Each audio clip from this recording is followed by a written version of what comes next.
Welcome to the West Wing Week, your guide to everything that's happening at 1600 Pennsylvania Avenue. This week, President Obama traveled to Chrysler's plant in Toledo to congratulate auto workers on the turnaround they helped bring about at Chrysler and the impact that saving the company is having on the community.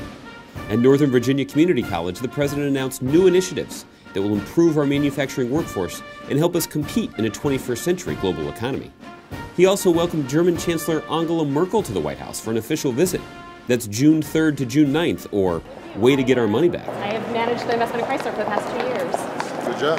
So. Way to get our money back. Yeah, thank you. On Friday, June 3rd, President Obama traveled to Toledo, Ohio to visit Chrysler's Supplier Parks complex.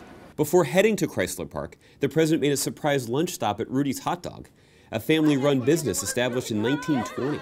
The president was greeted by one of the brothers who runs the six-store chain and sat down for Rudy's famous chili dog with Toledo Mayor Michael Bell. How you doing?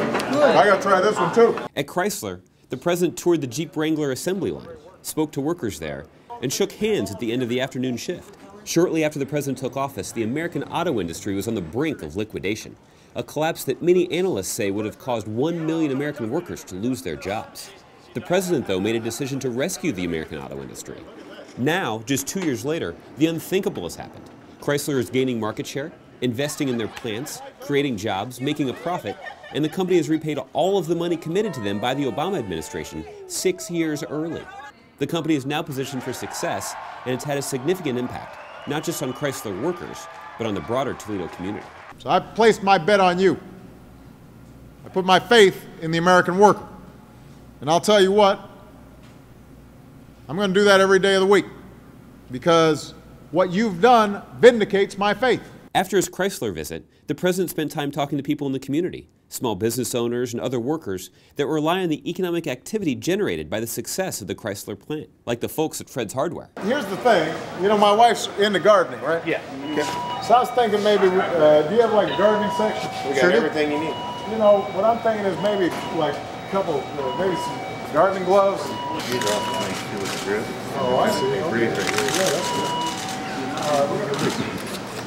that's good. That's your professional recommendation? Oh, yeah. On Monday, June 6th, President Obama sat down for interviews with regional television reporters from Washington, D.C., Cleveland, and Detroit in the Eisenhower Executive Office Building to discuss the resurgence of the American auto industry and his visit with workers in Toledo. All I think about every day when I wake up in the morning is how can I put people back to work and how can I increase people's wages and incomes so that they can afford to live the American dream. Later, the president met with recipients of the 2010 Kavli Prizes to recognize their contributions to astrophysics, nanoscience, and neuroscience. I'm glad that we're able to bring you in here just so that what we're trying to do is constantly highlight great accomplishments in science so that you know, you guys get maybe not as much attention as pro basketball players, but a close game last night. It was a good game. On Tuesday, June 7th, the president and first lady welcomed Chancellor Angela Merkel to the White House for an official visit and state dinner. Nearly 5,000 people gathered on the south lawn of the White House to welcome the chancellor to Washington. The president and Chancellor Merkel held bilateral meetings and discussed a host of issues, including our dynamic economic partnership with Germany and how to capitalize on our relationship to create jobs. Hundreds of thousands of American jobs are supported by our exports to Germany. Hundreds of thousands of Americans work for German companies that have chosen to invest in America. The president also discussed the current trajectory of the American economy. The overall trend that we've seen over the last 15 months, over 2 million jobs created over the past 15 months, a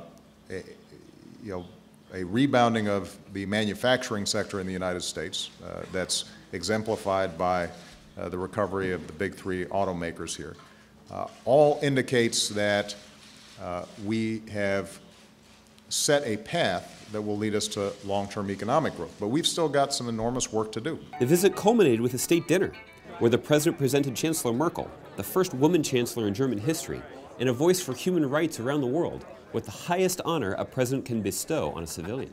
Presidential Medal of Freedom to Dr. Angela Merkel. You can all applaud. On Wednesday, June 8th, President Obama traveled to Northern Virginia Community College to discuss the importance of training and preparing our workforce to compete for new advanced manufacturing jobs. He also announced new commitments that will make it possible for 500,000 community college students to get industry-accepted credentials for manufacturing jobs that companies across America are looking to fill. Because the irony is, even though a lot of folks are looking for work, there are a lot of companies that are actually also looking for skilled workers.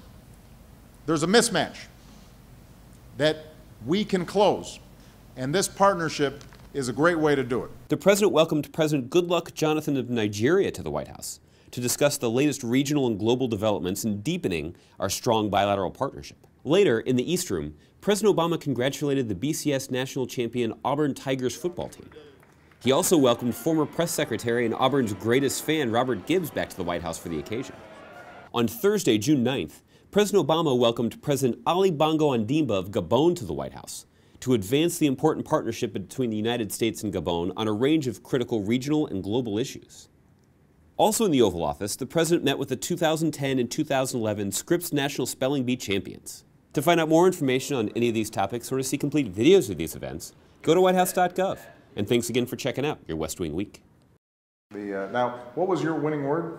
Symotricus. Symotricus. Yeah. Symotricus. S-Y... No? Okay, I already got gonged. Okay, go ahead, spell it. Symotrichous.